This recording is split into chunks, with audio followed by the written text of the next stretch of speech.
अस्सलाम वालेकुम स्टूडेंट्स। आज जो मैं आपके लिए वीडियो लाया हूँ लॉगरिथम की, ये लॉगरिथम के यूनिट की मेरी सबसे फेवरेट वीडियो है। इसमें हम पढ़ेंगे कि लॉगरिथम क्या होता है और कैरेक्टरिस्टिक और मैंटिसा क्या होता है। ठीक है, लॉगरिथम क्या होता है? Logarithm is use to find the exponent. Logarithm जो है हम यूज़ करते हैं फाइंड करने के लिए एक्सपोनेंट। फॉर एग्जांपल, जैसे हमारे पास 10 का क्या पावर लें जो हमारा आंसर जो आए वो 100 आए। ठीक है, 10 का क्या एक्सपोनेंट लें जो हमारा आंसर जो है वो 100 आए। हमें पता है ये तो बिल्कुल आसान है कि 10 का 2 पावर लेंगे तो वो हमारे पास आंसर आएगा 100। 10 10 इज़ 100। ठीक है, अब ये तो सिंपल था। अब जो कॉम्प्लिकेटेड काफ़ी होते हैं वैल्यूज़, उसको फाइंड करने के लिए हम लॉगरिथम यूज़ करते हैं कि उसका एक्सपोनेंट हमें मालूम हो। ठीक है, अब लॉगरिथम में दो चीज़ें होती है। लॉगरिथम को मालूम करने के लिए लॉगरिथम को दो पार्ट्स में तोड़ा गया हुआ। एक होता है कैरेक्टरिस्टिक और दूसरा होता है मैंटिसा। ठीक है स्टूडेंट, अब कैरेक्टरिस्टिक क्या होता है? कैरेक्टरिस्टिक जो है हमारा कैरेक्टरिस्टिक बताता है कि जो नंबर है वो कौन से पार्ट का है। नंबर माना 100 पार्ट, 10th पार्ट का है, 100 पार्ट का है, 1000 पार्ट का है, कौन से पार्ट का है। जैसे मिसाल फॉर एग्जांपल हमारे पास ये 10 नंबर है, तो 10 पे यहाँ पर पॉइंट यहाँ मूव हुआ तो हम क्या करेंगे 1 इंटू 10⁻1। अगर हमारे पास अगर नंबर होता 100 तो पॉइंट फाइनल में यहाँ होती है, तो पॉइंट 2 टाइम्स मूव हुई तो हमारा ये हो जाएगा 1 पॉइंट, यहाँ पर पॉइंट आएगा 1 पॉइंट इंटू 10⁻2। और अगर नंबर हमारे पास है 1000 तो पॉइंट यहाँ पर मौजूद है, तो पॉइंट 3 टाइम्स मूव होगी तो हो जाएगा 1 पॉइंट 10⁻3। यह हमारे पास अगर नंबर है 10,000, पॉइंट यहाँ पर होगी तो पॉइंट 1 2 3 4 टाइम्स मूव हुई तो 1 पॉइंट इंटू 10⁻4। अब ये जो पॉइंट जितने टाइम्स मूव हुई है वो हम एक्सपोनेंशियल फॉर्म में कैसे लिखते हैं? पावर पे लिख देते होते हैं, एक्सपोनेंट पे लिख देते होते हैं। तो ये जो एक्सपोनेंट में हमने नंबर लिखा, ये हमें बताया गया है, ये हमारा कैरेक्टरिस्टिक है कि इसमें ये कैरेक्टरिस्टिक अगर देखें तो इसका कैरेक्टरिस्टिक कितना है 1 और इसका कैरेक्टरिस्टिक कितना है 2 और इस नंबर का कैरेक्टरिस्टिक हमारे पास कितना है 3 और इस नंबर का कैरेक्टरिस्टिक हमारे पास क्या बनेगा 4। तो ये जो कैरेक्टरिस्टिक बता रहा है हमें, वो बताता है कि जो नंबर आपने लिया है वो कौन सा नंबर है। 10th पार्ट वाला नंबर है, अगर 1 आया तो 10th पार्ट वाला नंबर है, अगर 2 आया तो 100 पार्ट वाला नंबर है, अगर 3 आया तो 1000 पार्ट वाला है, अगर 4 आया तो 10,000 वाला और सो ऑन। ठीक है, तो ये जस्ट हमें कैरेक्टरिस्टिक हमें क्या बता रहा होता है कि जो नंबर है वो कितने पार्ट में है, कौन से पार्ट में।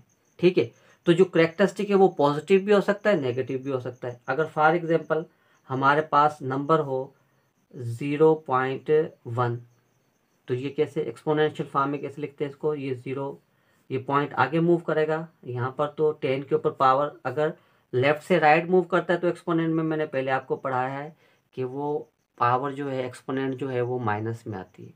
तो इसका मतलब है कि जो इसका कैरेक्टरिस्टिक बना है वो क्या बना है आपके पास -1। ठीक हो गया। अगर दूसरा कोई नंबर लें जैसे 0.01, तो इसमें पॉइंट जो है वो 2 टाइम्स मूव करेगी तो ये हो जाएगा 1 पॉइंट इंटू 10⁻2।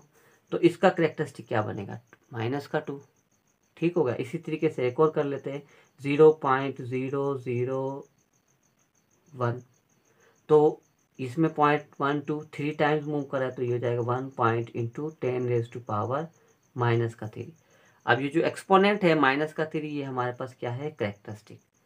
ठीक है, तो कैरेक्टरिस्टिक ने इसने बताया कि ये 10 टाइम्स जो नंबर है वो छोटा है, 10 टाइम्स। ये नंबर जो है वो 100 टाइम्स छोटा है और ये नंबर जो है हमारा 1000 टाइम्स छोटा है। तो ये कैरेक्टरिस्टिक में इसमें -1 -2 -3 माना कि कैरेक्टरिस्टिक आप देखें कि पॉजिटिव में भी हो सकता है, नेगेटिव में भी हो सकता है। क्यों? क्योंकि कैरेक्टरिस्टिक जस्ट बता रहा है हमें कि पॉइंट कितनी दफा मूव हो रहा है, या सिंपल में बोलें कि नंबर जो है वो पॉजिटिव में बड़ा है, 10 टाइम बड़ा है, 100 टाइम बड़ा है, 1000 टाइम बड़ा है, या 10 टाइम छोटा है, 100 टाइम्स छोटा है, 1000 टाइम 10,000 टाइम कितने टाइम्स छोटा है। जस्ट कैरेक्टरिस्टिक हमें ये शो करता है। इसलिए कैरेक्टरिस्टिक पॉजिटिव में भी हो सकता है, नेगेटिव में भी हो सकता है। ठीक है, अब मैंने पहले आपको बताया कि जो हमारे पास लॉगरिथम है वो यूज़ होता है एक्सपोनेंट फाइंड आउट करने के लिए, कि अगर हम इस चीज़ को, अगर हमें 10 होता और एक्सपोनेंट में लिखना है तो सिंपल हमें पावर 1 ले लेंगे, तो हमें पता है कि 10 है। अगर 100 है तो अगर पावर 2 ले लेंगे तो 10 इज़ 10 इंटू 10, 2 टाइम्स मल्टीप्लाई करेगा तो 100। ठीक है, अगर 10 को हम 3 टाइम्स मल्टीप्लाई करेंगे, ठीक है, 3 टाइम्स मल्टीप्लाई करेंगे तो हमारे पास 1000 आ जाएगा। ठीक हो गया। लेकिन अगर हमारे पास नंबर सिंपल, ये तो हमारे सिर्फ जस्ट किन को बताएंगे, कैरेक्टरिस्टिक हमारा सिर्फ ये तो सिंपल बता रहा है कि 10 में नंबर हो, लेकिन अगर हमारा नंबर 10 ना हो, 11 से लेके 99 तक नंबर हो, तो हम एक्सपोनेंट में सिंपल ये तो नहीं लिख सकते कि 1 या 2 में तो नहीं दे सकते। जब हमारा ये फॉर एग्जांपल हमारा 100 हो गया तो हम सीधा सीधा इसको 10 में दे देंगे, 10 का पावर 2। ठीक है, अगर 10 था तो हमारा सिंपल दे दिया इसका 10 के ऊपर पावर 1। लेकिन अगर हमारा नंबर जो हो 11 से लेके 99 तक हो, तो हमारा होल नंबर में तो ये आ नहीं सकता इसका आंसर। ठीक है, होल नंबर में इसका तो आ गया, 100 का तो आ गया, ठीक है, 10 का तो आ गया, लेकिन 11 से लेके 99 का होल नंबर में नहीं आएगा। इसको ये 3 दे देंगे, अगर हम 10 पे अगर 3 दे देते हैं, 10 पे अगर 3 दे देते हैं तो वो क्या हो जाता है, 10 के ऊपर पावर 3 दे दे तो वो 1000 के बराबर हो जाएगा। यानी कि 10 को 3 टाइम्स मल्टीप्लाई करें तो क्या हो जाएगा, 1000। तो हमारे पास 101 से लेकर 999 तक जो बीच में दरमियान में नंबर है, वो कैसे मालूम हो, हमें वो कैसे फाइंड करें। अगर हमें 100 मालूम करना है तो 10 के ऊपर 2 पावर आ गया, अगर 1000 मालूम करना है तो 10 के ऊपर 3 दे दिया। लेकिन उसके 100 से लेके 1000 के दरमियान में जो नंबर हैं उसको हम कैसे फाइंड करेंगे, तो उसके लिए क्या एक्सपोनेंट होगा, तो उसके लिए हमेशा एक्सपोनेंट जो है हमारे पास वो फ्रैक्शंस में आएगा। ठीक है, वो जो फ्रैक्शन में नंबर आएगा, उस नंबर को फाइंड करने के लिए, जो फ्रैक्शन में नंबर आएगा हमारे पास, उस फ्रैक्शनल नंबर मालूम करने के लिए हम मैंटिसा यूज़ करते हैं, जिसे हम मैंटिसा बोलते हैं। वो क्या होता है, वो फ्रैक्शनल पार्ट। एक एग्जांपल कर लेते हैं। फॉर एग्जांपल हमारे पास एक नंबर है जो 120, ये हमारे पास नंबर है जो कि आपको पता है ये है 100 पार्ट में। ठीक है, अब इसको हम सिंपल 10 पॉइंट यहाँ पर है तो इसको हम 1 2 टाइम्स मूव करेंगे तो ये हो जाएगा 1.2 इंटू 10⁻²। अब ये 2 तो हमें कैरेक्टरिस्टिक है, ये 2 हमें शो कर रहा है कि ये जो नंबर है वो 100 पार्ट का नंबर है, ये जस्ट ये बता रहा है। ठीक है, अब ये नंबर हमें कोएफिशिएंट नहीं चाहिए, हमें जो लॉगरिथम है वो उसमें क्या करते हैं, हम एक्सपोनेंशियल फॉर्म में लिखते होते हैं, 10 के ऊपर कोई भी एक्सपोनेंट लिखते हैं। ठीक है, उसमें लिखते हैं। अब ये हमारे पास कोएफिशिएंट है, इसको तो हमने यूज़ ही नहीं करना, हमें पावर के हिसाब से लिखना है इसको। तो अब ये 1.2 इंटू ये हो गया 10 के ऊपर पावर 1 इंटू 10 के ऊपर पावर 1, माना 100, ये 10 इंटू 10 ये 100 हो गया, और ये फ्रैक्शन में आ रहा है। तो हमें लेकिन सिर्फ पावर में लिखना है, इसलिए हम क्या करेंगे, इसको ये जो नंबर है हमारे पास 1.2, इसको भी 10 की रेस के ऊपर कोई ऐसा नंबर पावर देंगे जो हमारे पास ये जवाब आए, तो वो है हमारे पास 0.08।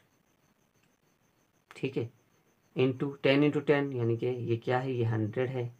ठीक है, अब हम इसको या इस तरह लिखते हैं, इसको ऐसे लिखते हैं, यानी 10 के ऊपर पावर 2, और इसका 1.2 का ये हमारे टेबल में से हमें पता चलेगा कि इसका क्या बनता है, ये मतलब कि पावर क्या, एक्सपोनेंट क्या बनता है। तो हम अगर इन दोनों को प्लस करें, यानी जब दो सेम बेस होते सेम होते हैं और मल्टीप्लाई करते हैं तो इसके पावर क्या हो जाते हैं 8, तो ये हो गया 2.08। अगर हम इसको अगर कैलकुलेटर में अगर हम फाइंड करें कि 10 के ऊपर पावर 2.08 दे रहे हैं तो हमारे पास क्या जवाब आ रहा है, 120। ठीक है, ये हम सिंपल जस्ट 10 के ऊपर पावर दें 0.08 तो हमारे पास क्या आ रहा है, 1.2। जो हमारे पास मैंने आपको यहाँ बताया कि 1.2 1.2 को एक्सपोनेंट फॉर्म में लिखें, 1.2 को अगर हम एक्सपोनेंट में लिखें तो क्या होगा, 10 के ऊपर पावर 0.08। ठीक है, तो अब हमारे पास अगर हम 120 को एक्सपोनेंट में लिखना चाहें तो हमारे पास क्या आएगा, 10 रेज़ टू पावर 2.08। ठीक है, अब ये हमें किस एक्सपोनेंशियल फॉर्म में आ गया हमारे पास, 10 के ऊपर पावर 2.08। अब ये जो 0.08 जो हमारे पास है, ये हमारे पास क्या कहलाएगा, मैंटीसा। और ये जो होल नंबर है हमारे पास 2, ये हमारे पास क्या कहलाएगा, कैरेक्टरिस्टिक। अब शायद आपको थोड़ा बहुत मैं समझा सका हूँ कि जो हमारे पास होल नंबर होता है वो कैरेक्टरिस्टिक होता है, जो शो कर रहा होता है कि ये 10th पार्ट है, 100 पार्ट है, 1000 पार्ट है, ये कौन सा पार्ट है। यहाँ पर 2 शो कर रहा है कि ये जो हमारे पास नंबर था वो 100th पार्ट में था। ठीक है, और बाकी जो 100 पार्ट से आगे फ्रैक्शन में है, क्योंकि ये जो 20 है, अब ये जो 20 है उसके लिए हमने क्या यूज़ किया, 0.8। ठीक है, अब ये तो ये दो नंबर है, एक ये कैरेक्टरिस्टिक है और ये जो 0.8 है ये हमारे पास क्या है, मैंटीसा। ठीक है, तो मैं कैरेक्टरिस्टिक हमारे पास होता है होल नंबर में और मैंटीसा हमारे पास होता है पॉइंट में। अब ये जो हमारे पास 20 था, ये जो हमने फाइंड किया पावर 0.08, अब ये नेगेटिव कभी भी नहीं हो सकता। ठीक है, मैंटीसा कभी भी नेगेटिव नहीं हो सकता। कैरेक्टरिस्टिक नेगेटिव हो सकता है, क्यों, क्योंकि सिर्फ कैरेक्टरिस्टिक क्या बता रहा है कि पॉइंट लेफ्ट साइड पे मूव कर रहा है या राइट साइड पे मूव कर रहा है। या अदर वर्ड्स में हम बोल सकते हैं कि कैरेक्टरिस्टिक बता रहा है कि हमारे 10th पार्ट है, 100 पार्ट है या 1000 पार्ट है, पॉजिटिव में है माना कि, या छोटा है, बड़ा हो तो पॉजिटिव में, छोटा है तो नेगेटिव में। तो ये जस्ट क्या बता रहा है, हमें पार्ट बता रहा है। लेकिन हमारे पास जो फ्रैक्शन में नंबर होता है, तो मैंटीसा क्या बता रहा है, नंबर बता रहा है। तो नंबर को हम नेगेटिव तो नहीं ले सकते, मतलब कि जो ये नंबर हमारे पास आ रहा है, इसको हम नेगेटिव में कभी भी नहीं ले सकते।